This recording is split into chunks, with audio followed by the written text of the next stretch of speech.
दोस्तों, corona virus अभी भी एक चुनौती यानी कि चैलेंज बना हुआ है।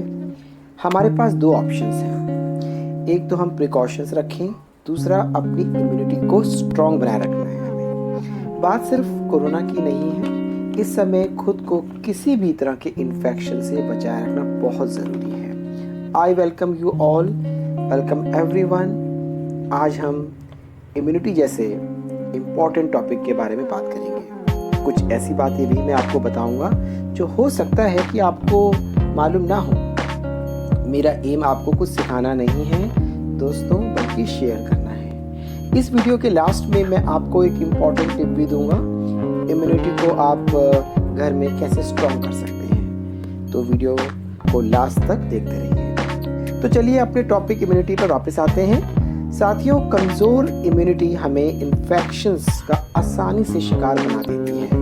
अब ऐसे में अगर आपको सर्दी जुकाम हो रहा है, कोल्ड कफ हो रहा है, तो इससे लेकर कैंसर तक की आशंका बढ़ जाती है। इम्यून सिस्टम का मतलब होता है रोग प्रतिरोधक क्षमता। शरीर के इस सिस्टम पर बाहरी एवं आंतरिक इन्फेक्शन से हमारी सुरक्षा की रिस्पॉन्सिबिलिटी होती है। बाहरी इन्फेक्शन में वायरस हो गए, बैक्टीरियाज हैं आदि शामिल होते हैं जो आंखों से हमें दिखाई नहीं देते हैं। आंतरिक शत्रु में टॉक्सिन्स हैं, फ्री रेडिकल्स होते हैं जो अटैक कभी कभी नहीं बल्कि हमेशा करते रहते हैं। इस तरह इम्यून सिस्टम हमारे शरीर को ठीक से काम करने और डिजीज़ से लड़ने की एक चाबी यानी की है। जब कोई भी वायरस किसी व्यक्ति को इन्फेक्टेड करता है तो वह जीवित रहने के लिए अपनी संख्या को बढ़ाने के लिए उस व्यक्ति की सेल्स यानी कोशिकाओं पर आक्रमण करता है, यानी कि अटैक करता है। इस संक्रमण से लड़ने के लिए इम्यून सिस्टम टी सेल पैदा करता है, तो उसे कहते हैं हम टी सेल।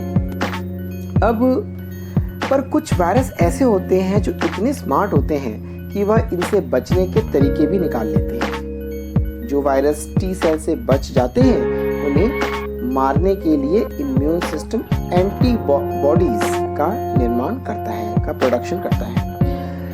इसलिए जो कमज़ोर इम्यून सिस्टम वाले लोग हैं वह जल्दी से वायरस से लड़ नहीं पाते, इसलिए वो बीमार पड़ जाते हैं। हमने इम्यूनिटी सिस्टम की जो बात तो बहुत कर ली है। अब दोस्तों, अब देखते हैं कि अब हम क्या खाएं क्या पिएं जिससे हमारा इम्यून सिस्टम स्ट्रांग हो। जितनी भी बात हमने अभी करी है वो इम्यून सिस्टम के बारे में करी है। अब इसे कैसे हम अच्छा कर सकते हैं, कैसे उसको स्ट्रांग कर सकते हैं। शरीर को और अपने शरीर को और अपने इम्यून सिस्टम को और स्ट्रांग करने के लिए विटामिन सी सबसे ज़्यादा ज़रूरी है। दोस्तों, ऐसे में आप लेमन लीजिए, मौसमी लीजिए, आंवला जैसे खट्टे फल खाइए, ये इम्यून सिस्टम को स्ट्रांग करते हैं। ब्रोकली खाइए, उसमें विटामिन सी होता है। आप फल खाएं जूस की जगह, आप उसमें फाइबर होता है। और ये सोचिए, एक कटोरी अगर आप रोज़ दही खाते हैं, कर्ड खाते हैं, तो वो आपके लिए एक रामबाण है। गार्लिक, लहसुन इम्यून सिस्टम के लिए बहुत इम्पॉर्टेंट है। इसमें एंटी बैक्टीरियल, एंटी फंगल और एंटी वायरल जो गुण होते हैं। साथियों, मैं लहसुन पर अलग से एक वीडियो बनाऊंगा क्योंकि इसके बहुत ज़्यादा फायदे हैं, हमारे बालों से लेकर स्किन तक। इसके बारे में हम अलग से डिस्कस करेंगे। और इसके साथ साथ एक हमें स्ट्रेस बिल्कुल नहीं लेना। स्ट्रेस अगर हम लेते हैं तो इनडायरेक्टली हमारे इम्यून सिस्टम को प्रभावित करता है। नींद हमें पूरी लेनी है, कम से कम 6 से 8 आवर्स स्लीप इज़ इम्पॉर्टेंट, जो हमारे इम्यून सिस्टम पे असर करती है। चलिए अब आते हैं वीडियो के उस पार्ट पर जहां मैंने आपसे कहा था कि मैं आपको कुछ ऐसी चीज़ें बताऊंगा जो हमारे किचन में भी मौजूद होती हैं और उससे हम अपने इम्यून सिस्टम को स्ट्रॉन्ग कर सकते हैं।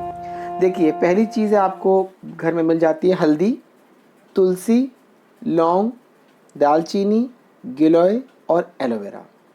ये चीज़ें आमतौर पे घर में मिल जाती हैं और ज़रूरी नहीं है कि आपको सब एक साथ लेना है, लेकिन हाँ, कोशिश कीजिए कि ये चीज़ें आप लेते रहें, एक एक करके लेते रहें। जैसे कभी आपने एलोवेरा का जूस ले लिया, तो कभी तुलसी के 2-3 पत्ते ले लिए, खा लिए, चाय में डाल लिए। लौंग आप खाने में तो यूज़ करते ही हैं। गिलोय का मार्केट में जूस मिलता है, कभी कभी वो पी लिया।